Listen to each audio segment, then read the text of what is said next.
The views and opinions of this broadcast do not reflect the views and opinions of Armed Media, New Productions and its affiliates. Enjoy the show.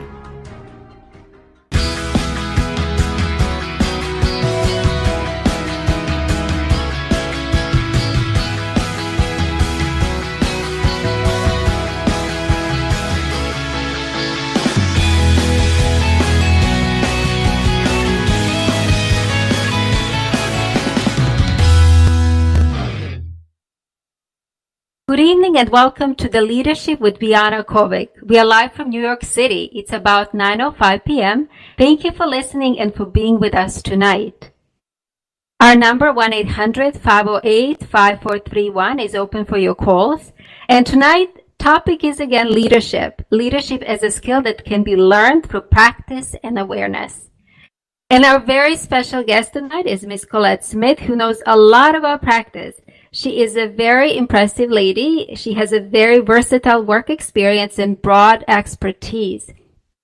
She's the president and the CEO of Believe in You. She's also the NFL's first African-American female coach and the first female coach in New York Jets franchise history.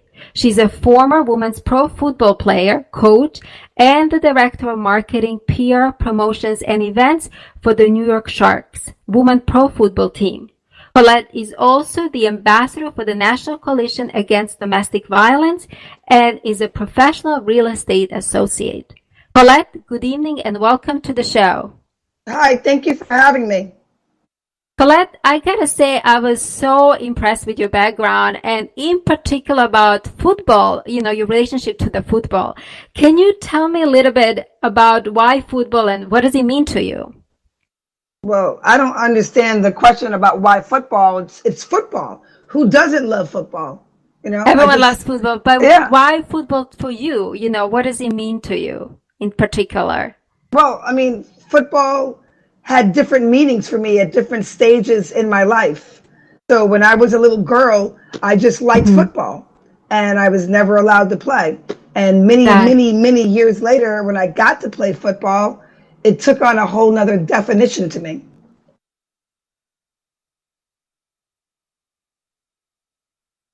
Hello? Hello? I can hear you. Biana. Yeah. Got it. And at age 42, you learn about New York Sharks, right? Your New York Sharks pro football team. Can you tell us about that experience? Well, I guess from being a little girl and never being allowed to play because of my gender, when I found out about the New York Sharks and women's pro football, wow, that was the most glorious experience I think I've ever had in my entire life. To see a bunch of women, 40 plus women playing football with full equipment on, full pads, fully clothed. It just was very enlightening to me, and it was a sense of empowerment. Mm-hmm.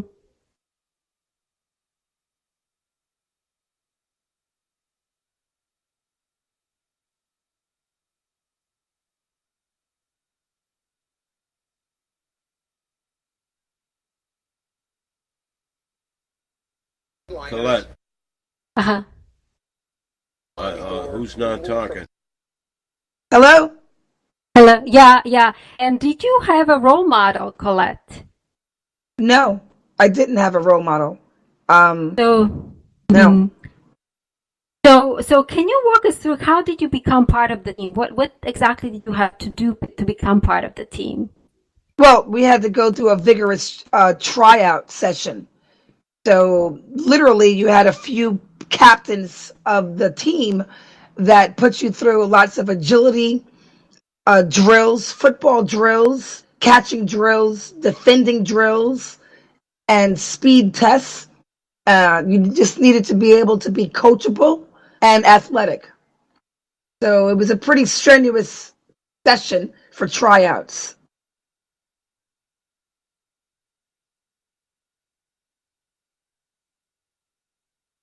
Did I lose you?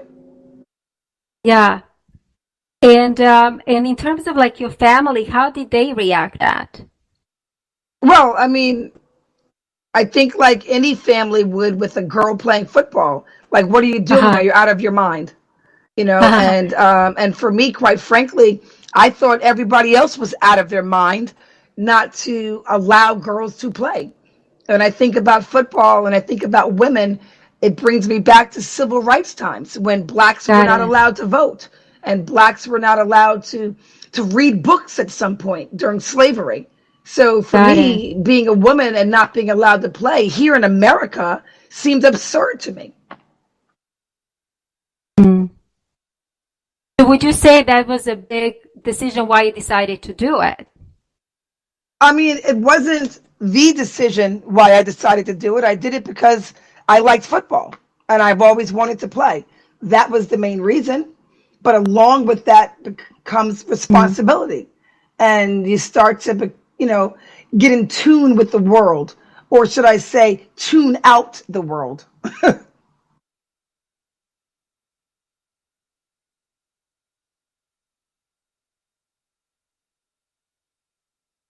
Mm. Mhm.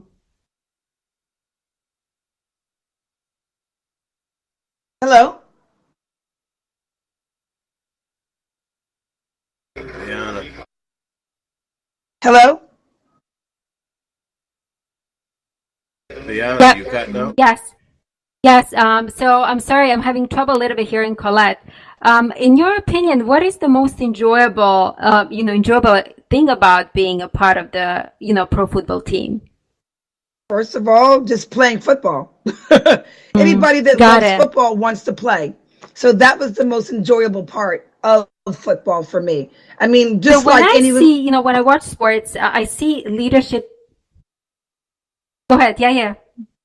yeah, no, I was just saying that just like any little boy that wants to play football, we women, we girls have the same reasons. It just takes on a Got different it. a different face over a period of time. Got it. So Colette, when I watch sports, I see leadership in action. What kind of leadership quality one needs to bring to the game to make it successful, in your opinion? Wow, there's more than one particular leadership skill to be successful. You need to be a team player. You need to know your teammates' strengths and their weaknesses in order for the team to thrive, which means to win. At the end of the day, when we have games, we're trying to win. And you're not going to win if you've got a million leaders on the team, but you need to be engaged with each other. And as a team and as all women, I think that was very profound for all of Mm. us. And in terms of conflict, on the field or during the game, what are your thoughts on that? Conflict? Like in terms of and I could be wrong, football seems such a, rough, tough game, Did you ever experience like any level of conflict between the players I or mean, maybe that, I don't even really know how to answer that because I mean, if got you it. put 40 women in a room, there's going to be someone that doesn't like someone. The same if you put 40 men in a room with each other, there's going to be someone that doesn't like someone else, right? Got So I it. think it's pretty natural with any sport, whether it be football or, quite frankly, in the boardroom.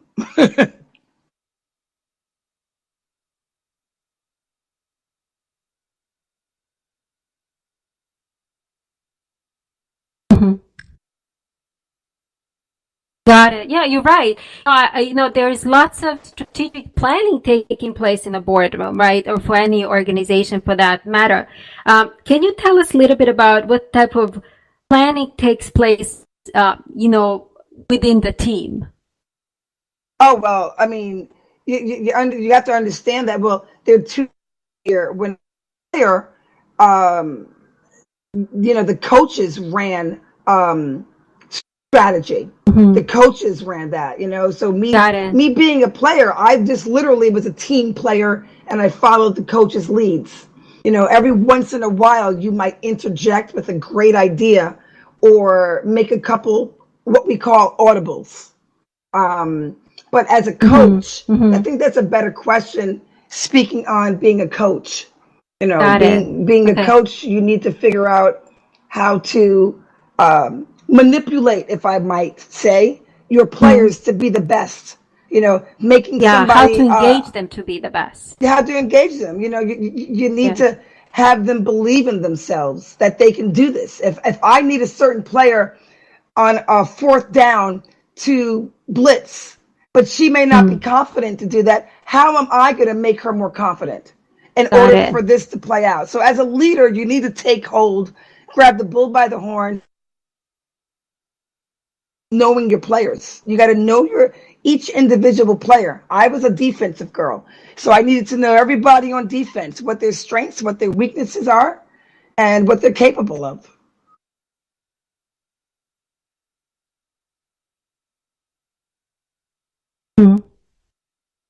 Got it. Got it. That's a very good point. So I'm going to move the conversation a little bit forward. And 3 years after you joining the team, your career as a player ended due to a double knee surgery. How was that for you? What did you learn from that experience? Wow, I think that me not being able to play anymore was it was very sad. It's still very sad to me right now for many reasons. One being that I didn't discover football until I was 42 years old. So I didn't get my fill. My stomach still had more room to eat, I felt like, but I found it too late. So I was older. I had double knee surgery. I had surgery literally on both knees at the same time, the same day. And it took me almost a year to recover. I had a very speedy recovery so that I could get back out there on the field, which was a disservice to myself. But I think with the surgery, with me not being able to play anymore, it really made me think about all the girls that didn't have the opportunity to play at all. And I wanted to encourage and reach as many girls as possible to let them know that anything is possible. So it kind of was a reawakening for me.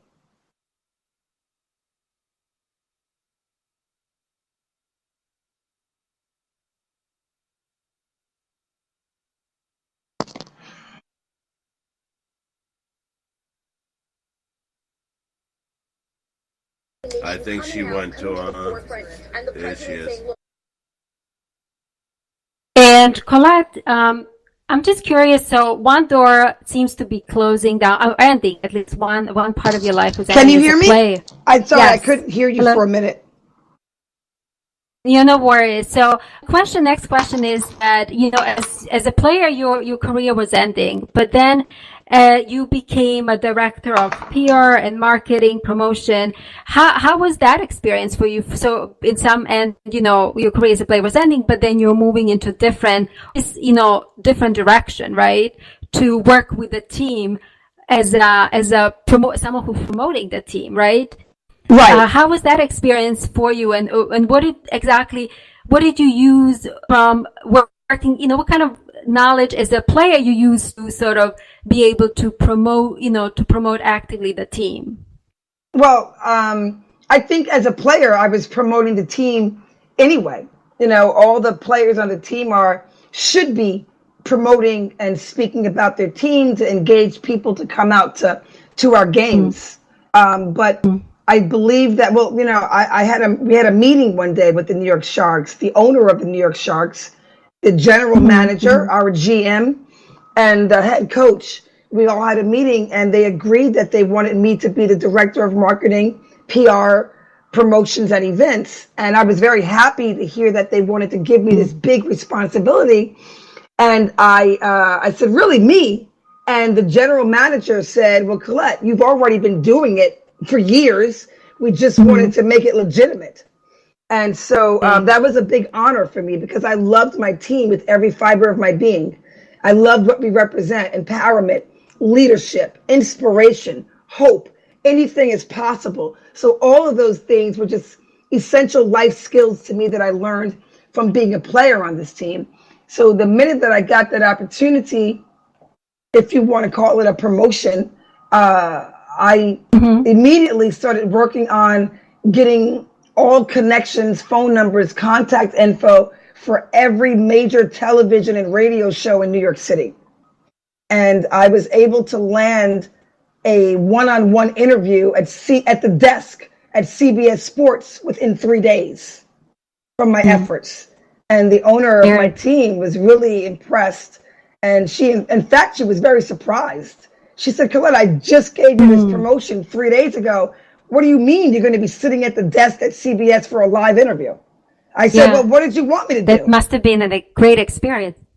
You know, I mean, but, you know, if I take something on, I'm going to give it 100%, or I'm not going to do it at all. Wonderful. And, you know, and that possibly itself elevated also the team itself, right? Absolutely. I mean, for my team, well, I keep saying the word teammates because they were my teammates. I just was coaching now and also doing the marketing and PR. But, you know, for my team to be at home on their televisions, you know, wherever they live, from Brooklyn to Queens, from Long Island to New Jersey to Staten Island, we have players everywhere. For my team to see somebody from their team on television, on a major network television show, talking about their team, I'm sure was amazing, because it was just as amazing for me to be doing it.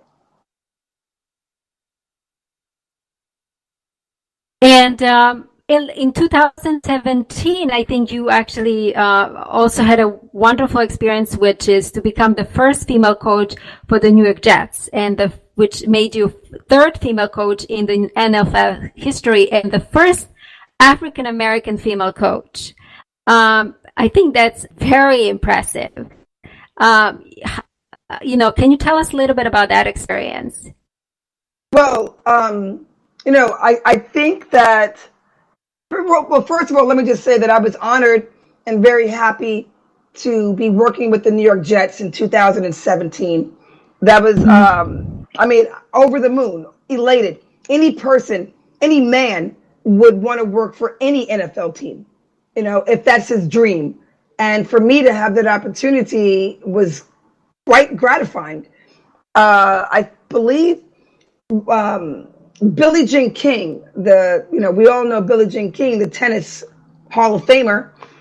She and I were talking one day, and Billie Jean King brought to my attention that I was the first African American female coach in the NFL. And I hadn't thought about that. I hadn't thought about it. For me, I was just happy to be coaching for an NFL team that happened to be my favorite team from childhood. So that was pretty gratifying. But I mean, I don't know what else to say about it, except that I just happened to fall into that title of me being the first African American female coach. There will be others. There will be other women that will coach in the NFL. And there will hopefully be other African American women that will do the same. To be the first is an honor. It's you know, I wouldn't say it's challenging, but it's, you know, there's its pluses and its minuses, you know, to be the first, you know, to be that barrier, to break that mold, to break a ceiling. That glass ceiling is everything to me. And I think it's just a lot more inspiration for Black girls in low income neighborhoods and underserved communities to see someone that looks like them, you know, let alone just any woman. Any woman in the NFL coaching is a big deal for any woman, any little girl. But for a Black girl to see a Black woman that has done this, that will give them a sense of hope, you know, hope. So I take that title very proudly and earnestly. Yeah, that's wonderful. So talking about your coaching style, it's a little bit, can you tell us more about your coaching style?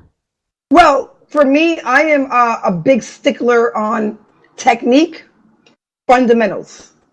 I don't like anybody progressing to the next step unless they have the first 2, 3, 4, 5, 6, 10 steps down packed.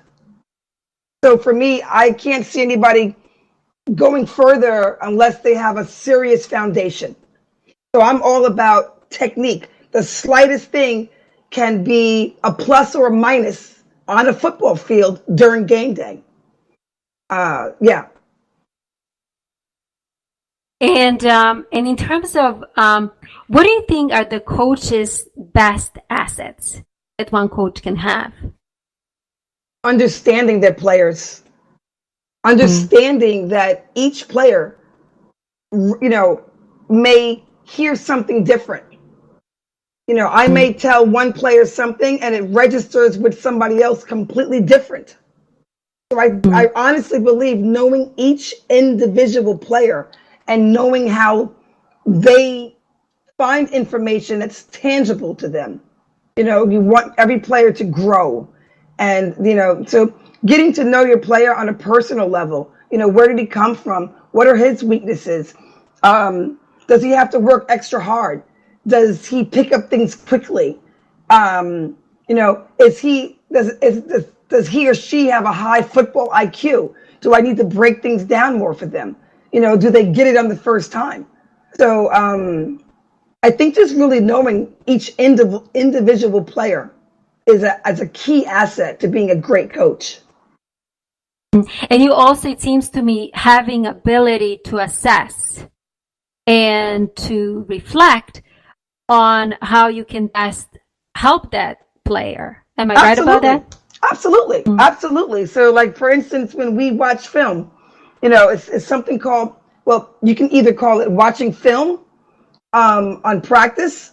And if you're watching another team during game days, it's called scouting, right? So you need to be able to see which players can cover deep half, which player is going to be a better run support player, which player is going to consult with his teammates on the field to make a play happen the way we want it to happen, right? So yeah, being able to assess your players, that's all about playing chess.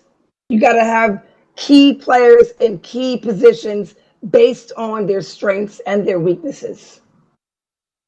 And how do you, what would be tips to give coaches for the players that are not, some players are really good in being coached and some players are not so good in being coached. What are the tips that you can give to coaches to work with players that are not being easily coached? Let me put it this way. Wow, that's a difficult question. A player that's not going to listen, I take that as being directly disrespectful. A player needs to be open to their coach, to gain as much knowledge as possible. But at the same time, a coach needs to listen to their players, right? But I've got no problem benching somebody. I've got no problem telling a player, you're out. You're not in right now.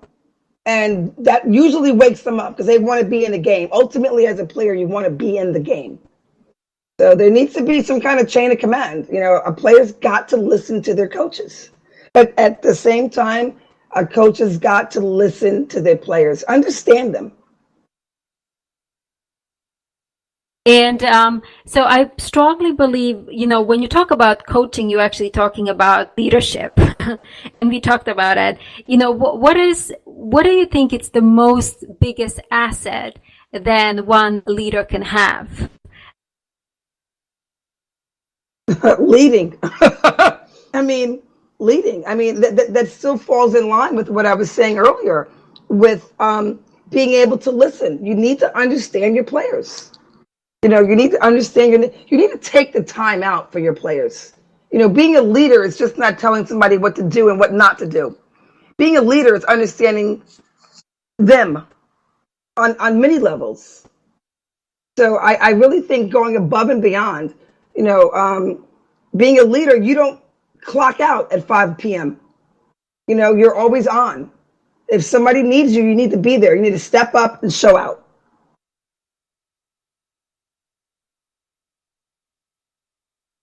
Got it. Got it. And what are your thoughts on, coaches and creating coaches actually being responsible?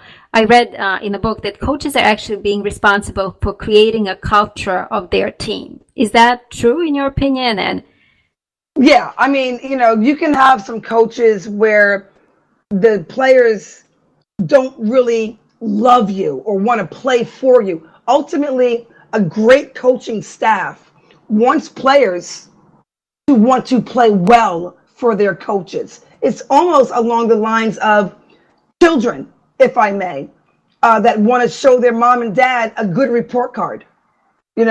Children should want to show their mom and dad, like, look, I studied, I got an A. Look, mom, aren't you proud of me? The same is very true for players. Players should want to make their coaches see them and see how great they are. Now, you're always going to have some leaders on your team.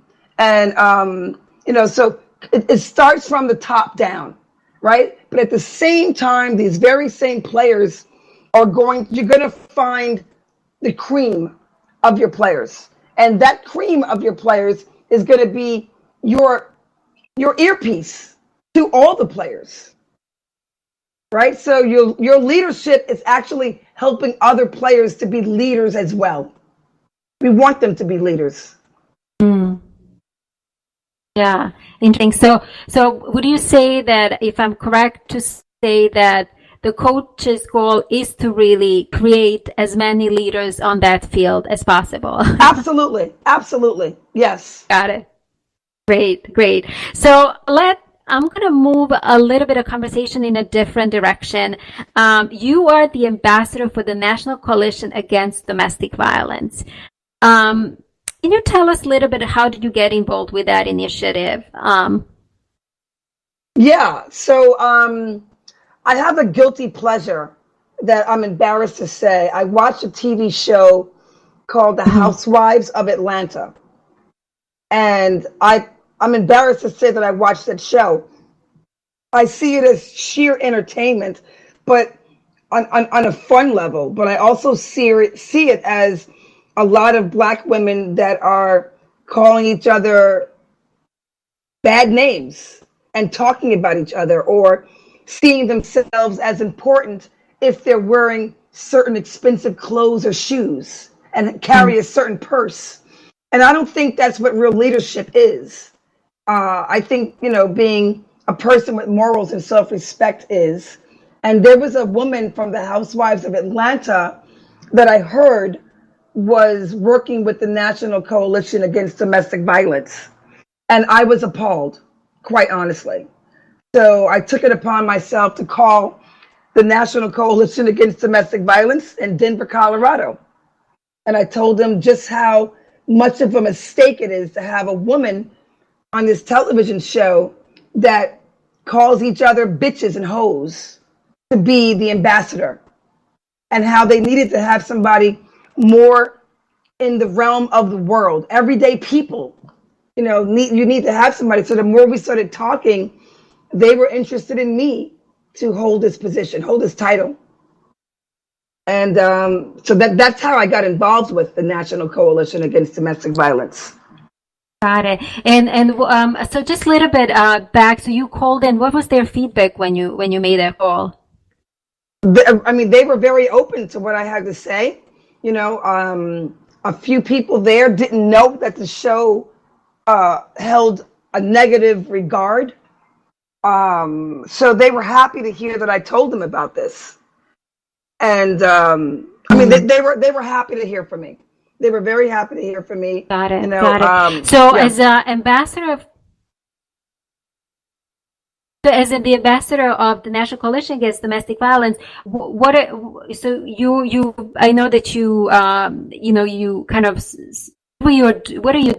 exactly do you do with that particular coalition? Can you tell us a little bit more about it? Yeah, well, I speak on it as often as I can. I bring awareness to domestic violence. So at any given opportunity, I do a lot of speaking engagements. I visit universities, corporations, companies, schools, and I make it a point to talk about domestic violence. This is something that a lot of people don't want to discuss. So they sweep it under the rug. And it's not going to help anybody being swept under the rug. So I've shined more light on it. And that's through education of women that are going through that. And that's also for men that may be at the hands of abusing somebody. And they get to learn something as well. Got it. And, do you believe that, and some people can argue this, that it's a kind of very great subject. They say that domestic violence can be a sort of a choice of a person. What is your experience with that? No, I disagree completely. It's about manipulation. It's manipulation. And what normally happens is, depending on your household, you may grow up and you may see your father saying mean things to your mom. And she may not have said anything or stood up for herself. She may not have thought it was okay to say anything. So I think it's just all about knowledge. Knowledge is power. A lot of us don't feel like we are allowed to speak up. And, depending on your household. So I know personally, I was involved in a abusive relationship, and my boyfriend, I stayed with him, I hate to say it, for almost 5-6 years. And I thought I was speaking up for myself, but I kept going back. He would say, I'm sorry, I apologize, it won't happen again, I love you. And then I would go back. And what I've learned is that you can't accept that. There's some things that are just unacceptable.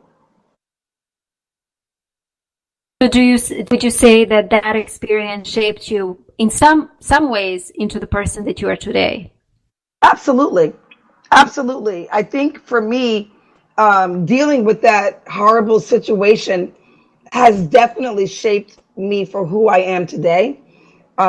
Today, I want to voice my opinion to other women, to other girls, and the very first signs of something from a man, from a boy you're dating, the very first few negative signs that we may not be aware of that are negative. And then it builds up. At this point, I'm able to speak on it and let other women know to identify those early signs. I just know that I do not want any other woman to have to deal with that anymore, or even start with it at any point in their life. So what you're saying to me, and correct me if I'm wrong, you say that we all have inner strength and inner wisdom to overcome abusive experiences. We just have to in some respect, we have to give ourselves permission to do that. Is that true? I would say giving ourselves permission, absolutely giving ourselves permission. But I think after a certain point of time, we're not going to tolerate something anymore. Some people may get it quicker than others. Some takes longer for that to engage, for it to click. For me, it took a long time because I'm also a rape survivor. I was raped when I was a freshman in college, and my own family never took my back, never supported me. I was always told to keep my mouth shut. So I was almost trained and taught to not stand up for myself, to let it be. So for me personally, I think personally for me, going and playing football to see strong women stand up for themselves and tell the world, I'm not going to adhere to what you're saying to us. I'm not going to adhere to the world, to society telling us that we can't play football because we're women. Me seeing all that strength from other women as an example taught me that I can stand up for myself.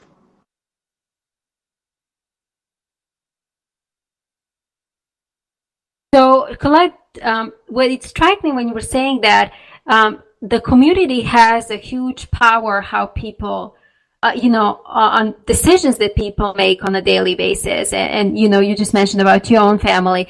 What are the advices that you can give to people that might not have supporting environment, the community deal with domestic violence?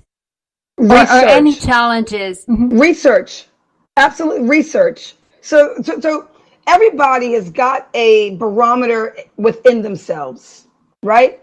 Even though my family did not support me, and my family still speaks and identifies with my rapist, who was my aunt's husband, by the way, I knew innately that that was wrong. But then you have your elders telling you not to speak up. Innately, I knew that was something was wrong with that picture, but I was trying to show respect to my elders. And I think just for me personally, through research, looking into it, reading up on it more, helped me a lot with, at the same time, my football team helped me with that. So I think that anybody out there that may be going through any kind of domestic abuse, and which can take place in your family as well. Not everyone that's supposed to love you is going to love you and have your best interest at heart.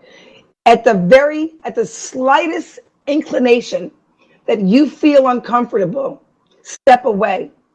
Step away. And I urge you to get on the internet, go to the library, call the Domestic Abuse Center, the hotline for the National Coalition Against Domestic Violence, and look into it and find that power.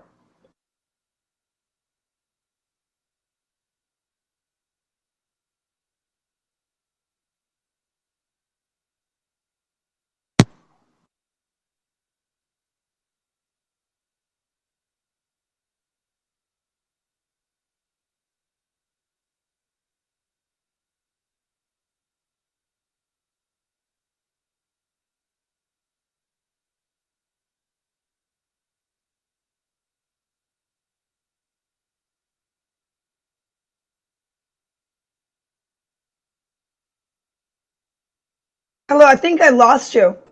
Yes. Collette, can you hear me? Yes, I can. I can hear you now. Okay, yes. So that is a really good advice. Thank you for that. And now I want to a little bit talk about your organization, Believe in You. It's a very inspiring organization that gives hope thousands of underprivileged students. And can you? Yeah, so it's actually a company. So this is a company. I would call it a company more than an organization.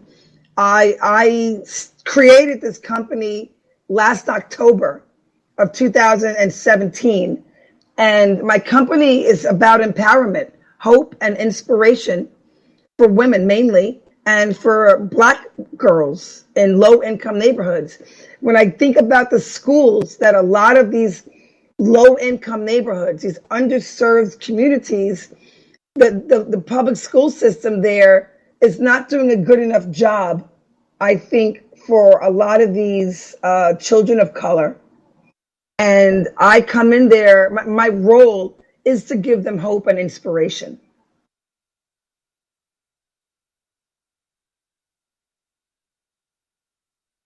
And what is the feedback that you get from students when you go out and you seek and you share your story? Because what I understand, you primarily go and you share your story, right? Yes, I share my story. So I also do workshops on nutrition. I do mini football clinics. I help them with weight training and weight lifting, but primarily it's to empower these girls. So some of the feedback that I received, I remember one school in particular. It's called the Young Women's Leadership Academy, and there are 5 of these schools in the New York City area. And as a matter of fact, the New York Giants owner, the Tisch and Mara family, owned these schools, or they developed these schools. And I know that I did some speaking engagements there and some mini clinics and workshops.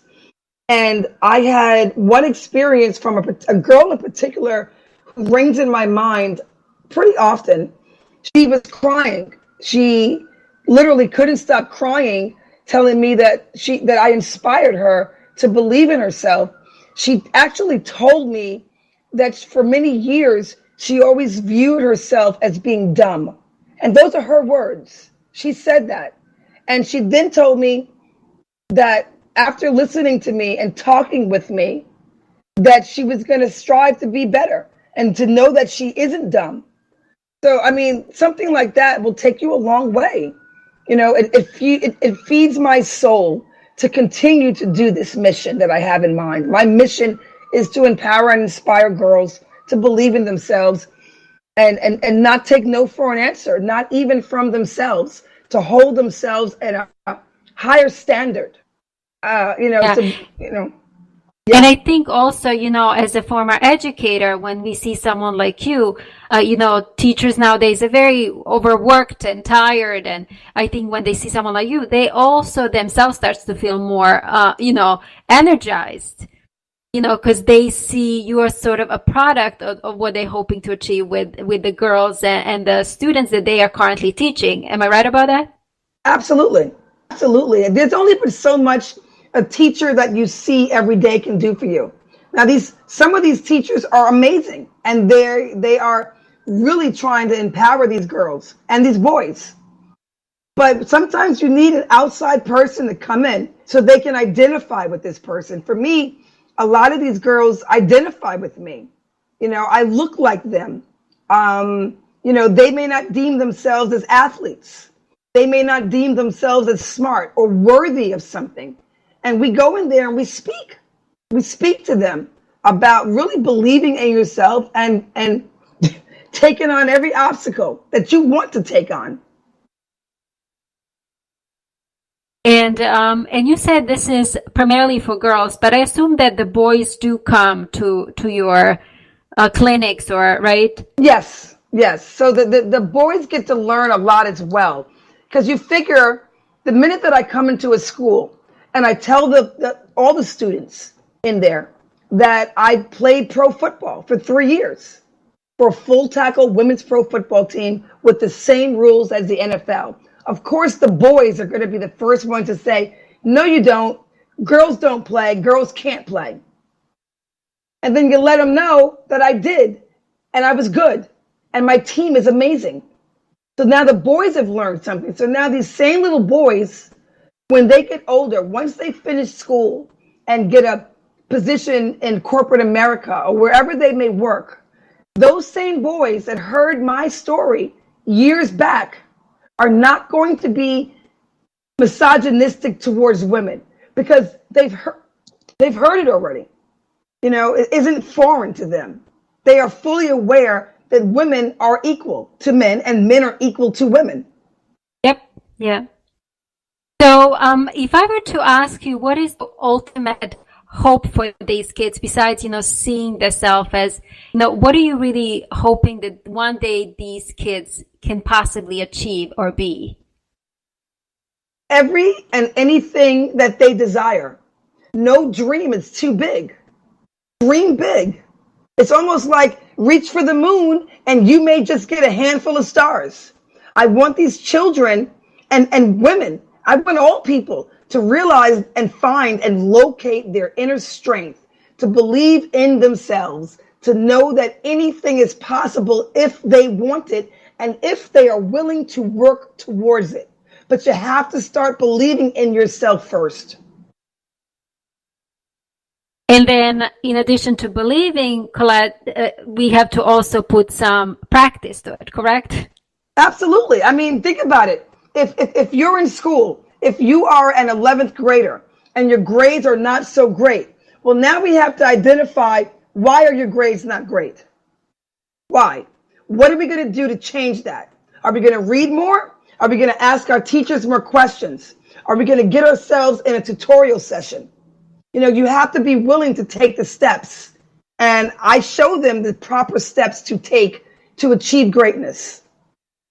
Yes, because what you are saying to me, you have to be active about what you think that you need to get your game, right? Absolutely. Got it. Very nice. So I'm going to switch some gears again. I know that you are a very respected real estate person. You're a real estate associate. How do you see your real estate practice, working hand in hand with all the experience that you had in football and, with your company? How do you see all that being, connected with your real estate practice? I am just more confident. I'm more confident in every step that I take because of sports. Sports was able to have me challenge myself, and base my I can't base my wins on others. My wins are on me. You may be able to close a deal in 30 days. It may take me 35 days, or it may take me less. I need to be my own barometer, but I need to have confidence in who I am. So usually when I am conducting a real estate transaction, for me, it's about research, doing my homework. You can never do too much homework. Always Got be it. prepared, and literally walk with your back straight. Walk into a meeting or walk in with a new client, and knowledge is power. The more knowledge you have, the more powerful you are, and people will see that. And in your opinion, what is the most difficult part of being a real estate associate? Wow, for me, well, you know what? For me, it wasn't that difficult. I mean, I've sold many new developments across Manhattan. I didn't just get one apartment to sell or one brownstone to sell in Manhattan. I would get a whole building. So for me, it's literally just, are you going to be willing to put the time in? You got to be able to put the time in. You need to calibrate your day to between this time and this time, I'm only working on this one project. You can't spread yourself too thin. So it's just about following your agenda. Very nice. So, I mean, again, I can't say enough. I am so very impressed with, diversity of your experience and knowledge and passion that you have. And I want to just ask you your thoughts in terms of, what are your thoughts on, because every leader has to delegate, and I assume that you do that in your real estate, world too, delegate responsibilities. What are your thoughts on leaders and delegating responsibilities? I have a hard time delegating to someone that is not in capable hands. So in my real estate business, I literally work alone in my real estate business when it comes to solidifying the transaction. However, I have a manager at my office, right? So I have to run things by my manager. But, I think for real estate, that doesn't fall into place with me too much with real estate. Got it. Uh-huh. And just what are your thoughts on leaders and power? My thoughts on leaders and power. And power. It doesn't have to be related to your work, but I want to hear your thoughts on that, just out of curiosity. I think that, well, personally for me, being able to stand on my own is very powerful. So I'm not going to be a person that follows the crowd. If I disagree with you, I'm going to tell you why I disagree, hear the reasons, and can we come to some mutual understanding. But I think more people, for me, the word power means not being afraid to stand alone.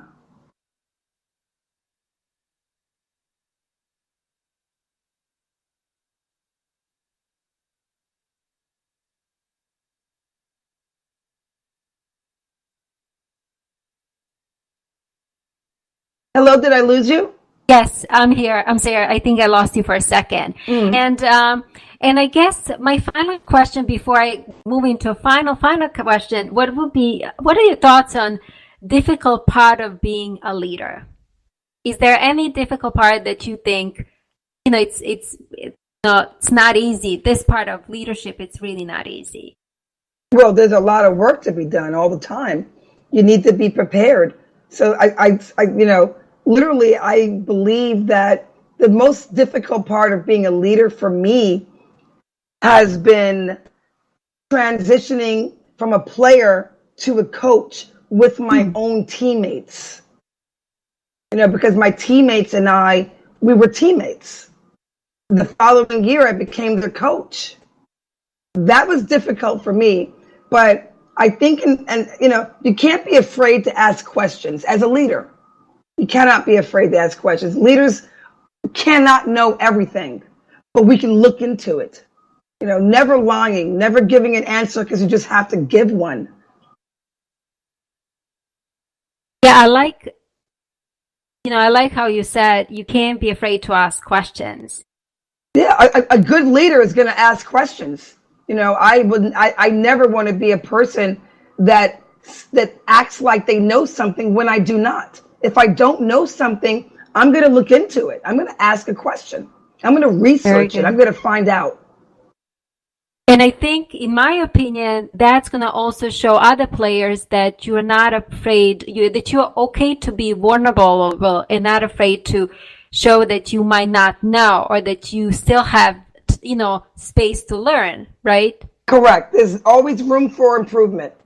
Always and for the room growth. for improvement. Yes. Excellent.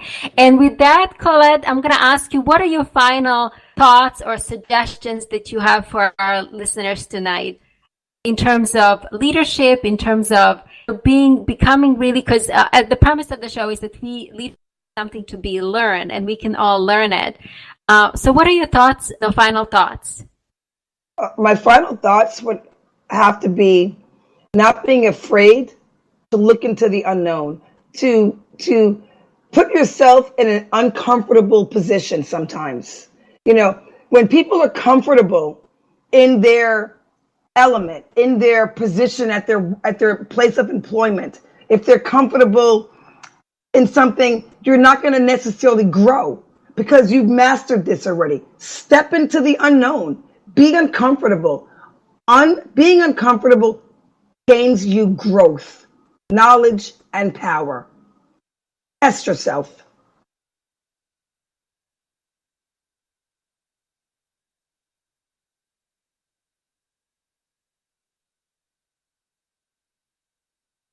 I think I lost you again. So, yes, I think we did, and I'm back again. What you're saying, it's okay to be moving onward, upward, and forward all the time, even though you don't know you don't have the full knowledge or understanding how you're going to get there. Is that true? Yeah, take a step. Take a step forward. Get out of being comfortable. I'm a big believer in making tomorrow better today. How are we making tomorrow better? Making tomorrow better today.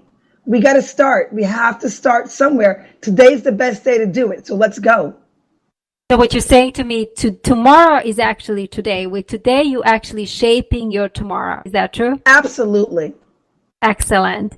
Well, Collette, I really appreciate this conversation, and you're a very busy lady, and I'm very grateful that you took time out of your busy schedule to be with us tonight. Again, this one was Collette. She is the president of CEO and the president of Believe in You. You can check out her website. I believe, Collette, can you tell us your website for the listeners? Yeah, so Believe in You Incorporated. My website is BelieveInYou.com. That's BELIEVE, the letter N, YOU, Inc., INC.com. Wonderful. And I encourage all of you to go to Collette's website to check her out. She's a, wonderful speaker. I believe that, you've been, she can be invited to do a corporate speaking events. And definitely I read a lot of wonderful things when she goes to school, how she communicates to students and teachers. And I think her message really, can resonate with all of us. With that being said, Collette, again, thank you very much. In case you missed, this was Collette Smith, who is the president and CEO of Believe in You.